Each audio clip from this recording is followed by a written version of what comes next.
Hi guys, it's Joe. What's today's video going to be about? Well, I wanted to talk about what happens when plans fall through. And I don't mean life. That just sucks. What I mean is projects. I have this issue where I get really ramped up into doing something, such as when I started video game collecting only about a year ago. And you saw how out of hand I was getting. I was actually buying pretty much anything I could get my grubby little mitts on, just because A, I really wanted to have this stuff, and D, because I was flipping it for money. Well, I've kind of toned that way back, so now I'm just doing it for the money for the most part, although when good deals come up, I'll take them, just because I want to have stuff. But I've learned my lesson, and bills come first, health comes first, fun stuff comes third or fourth. I haven't decided which yet. That leads me into my current obsession is not really the right thing to say. Preoccupation would probably be closer to an accurate statement. What I mean is the computers. Over the last couple of weeks, since I haven't had access to cars all the time, obviously I've been doing a lot of tech stuff and video game stuff, and yeah. So when I get into something and it turns out that I have an aptitude for it, I throw myself into it. And I don't want it to sound braggy or anything like that, but I'm pretty good at doing a lot of different things. My ability to learn is pretty high. Could be that I'm curious. It could be that I'm bipolar. It could be that I'm hypermanic. Could be a combination of everything.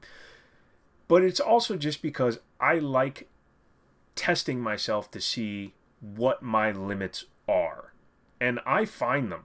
Believe me, I find them. There's lots of things I can't do. I can't tie a cherry stem with my tongue, and I spent weeks trying to do that. I suck at beatboxing,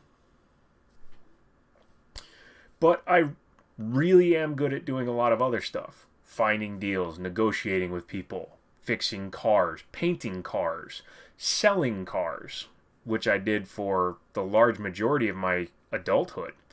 That kind of leads me back into what I'm trying to say, and that is, even the best people, and again, I'm not saying I'm the best, so you commenters, shut up, fail. And when I fail completely, because I don't like to do anything half-assed, unless I'm trying to do something half-assed, and then I half-ass it all the way. Let me get into what I was talking about. My personal rig started as a Craigslist find for $400. It was a Core i7 6700, not a K model, not upgradable, none of that crap. And it had a 960 video card, and it ran fine, but the hard drive wasn't great, so I threw in an SSD. And then I was like, hey, well, why don't I start screwing with this? And then I put the first computer together, which I showed you in the Bringing It Back from the Dead video, which is up here, if you'd like to check that out. And once I realized how easy it comes to me, it kind of almost got obsessive for me. In fact, I'm looking around right now. I have a shelf with 2 power supplies, a graphics card over there, hard drives down there, water cooling kit for a frickin' video card that isn't even installed. I mean, yeah, I like to get myself involved.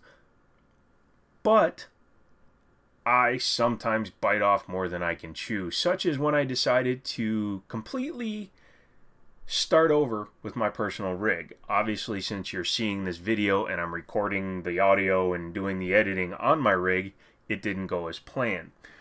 My original plan was to replace the non-overclockable i7 that's in my rig, which is still in there right now, with an AMD 8350. Now, I know you're thinking, hey, that's a step back from an i7. Not really when you consider this thing's overclockable.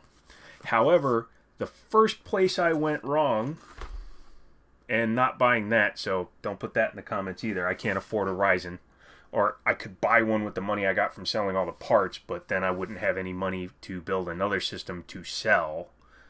Come on, use your brain. I also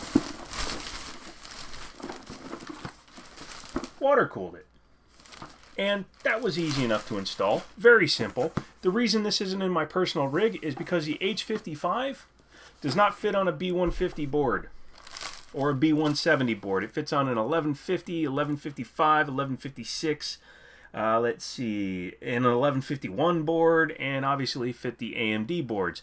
But the B150 board, it doesn't fit. So the second place I went wrong was getting a clearance board. Now, it's not always a bad thing, because actually the motherboard that's in my personal rig right now is a open box B150 Pro Gaming Aura board, which I showed you when you saw the video of Project Monolith up there. And I figured I might as well take another chance. This came from Micro Center. Micro Center sends out the product, gets it tested by the manufacturer, usually RMAs, and then they send them back saying, okay, it's good to go. Well, not the case with this one.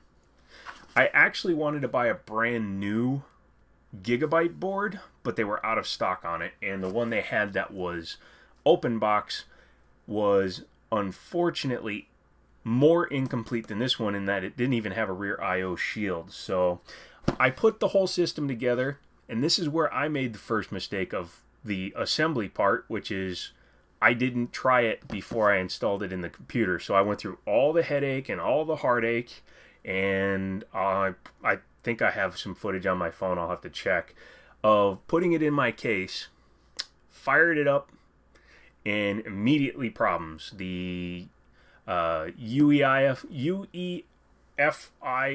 basically going into the BIOS, it wasn't displaying in color, which it should on an MSI crate. I couldn't overclock at all, and when I finally got it to overclock, I got nothing but the blue screen of death saying that there was issue after issue after issue. So after doing that, I had to tear everything back out of my case, reinstall the i7, and put everything back the way it was. Now, I did make a couple of changes while I was in there, because I was going to sell that board with the processor and the cooler, so I actually took the LED fan off the cooler. So now the LED fan is on the front of my case, pulling air in, so now it's got 3 fans, so that's good. And I threw my 1 terabyte drive back in there, because I needed to have a secondary drive other than my boot drive. But long story short, this was a waste of time and money and an entire day, which is time. So I'm going to return this, and I'm going to return the water cooler because it doesn't fit on that board, and I'll probably trade that water cooler back and get the one that'll fit, because it's very easy to water cool, so might as well. I'm going to return the processor because I'm going to keep the i7 for a while until I get another Craigslist deal. If I can find like an i7 6700K, something that's overclockable and unlocked. But I think for now, I'm very satisfied with the way that this rig works. And I don't know why I'm still holding this up as if I'm Vanna frickin' White. But yeah, so waste of money, waste of time, waste of a video, but shows that everybody's fallible and my projects don't always work. Most of the time they do, but when they don't, boy, do they go bad. So yeah, anyways, if you have any comments about that, let me know your stories. If you've had something like this happen where you jumped the gun and went all the way just to find out something didn't work and you had to rewind it. And leave me any comments and suggestions on what I should do for another build. Obviously, I'm not going to do a Ryzen build because everybody's doing one. If you'd like to subscribe, please click over here. I fixed the issue where for new people there was no content displayed, which really sucks, and I don't know how long it's been like that. And I'll throw a couple of other videos up here. That's a good one. And yeah, as always, I'll talk to you later.